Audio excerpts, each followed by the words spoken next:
Hello, everyone. Welcome to the Inspire Diary. In a small apartment in the middle of the city rush lived Iris, a woman in her mid-20s carrying a burden of self-doubt that outweighed anything she owned. To the outside world, she looked like she had life neatly together: steady job, decent routine, polite smile.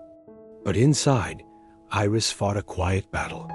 The belief that she wasn't enough, not accomplished enough, not confident enough, not any kind of enough.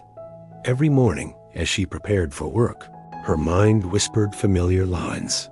You're not good at this. You'll mess up again. Someone else would do this better. And every morning, she accepted those lines as truth. One rainy Tuesday, Iris sat at her desk, staring at an email she had rewritten 7 times. It was simple, just a pitch for a project she'd been planning for months. Yet her finger hovered over send like it was a detonator. That's when her coworker and closest friend, Lena, noticed the tension. You look like you're trying to defuse a bomb, Lena teased gently. Iris let out a shaky laugh. It just doesn't feel good enough. Maybe you're expecting perfection, Lena said, instead of giving yourself the compassion you'd give anyone else. The words lingered with Iris long after Lena walked away. Self-compassion. She'd never tried that. She was great at being kind to everyone but herself.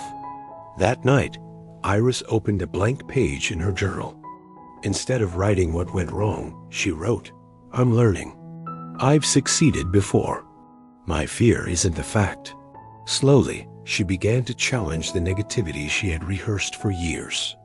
When her mind said, you'll fail, she countered with a gentler thought. Let's look at the facts. When she remembered the times she stumbled, she also forced herself to remember the times she rose. Over the next few days, Iris practiced something new, taking action, even when fear followed close behind. She set realistic goals, small steps, not intimidating leaps.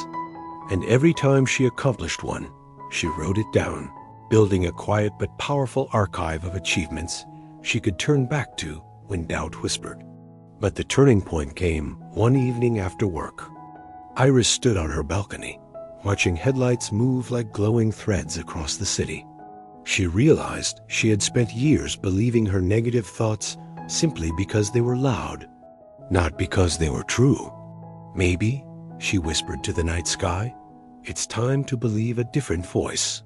The next morning, with a deep breath and slightly trembling hands, Iris pressed send on the pitch email.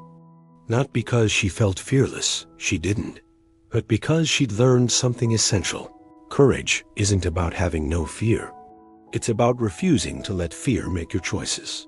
2 days later, her manager called her into the office. We loved your pitch, he said.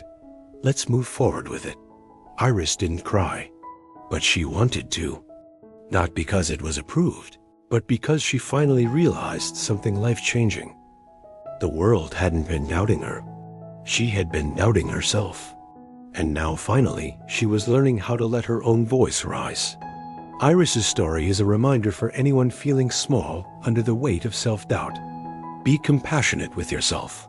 Challenge the thoughts that hold you back. Celebrate even the smallest steps. And remember, your doubt is a visitor, not a verdict. You're allowed to take up space. You're allowed to grow. You're allowed to believe in yourself, even if you're still learning how. Thanks for being here. I'd love to hear your thoughts. Share your story in the comments.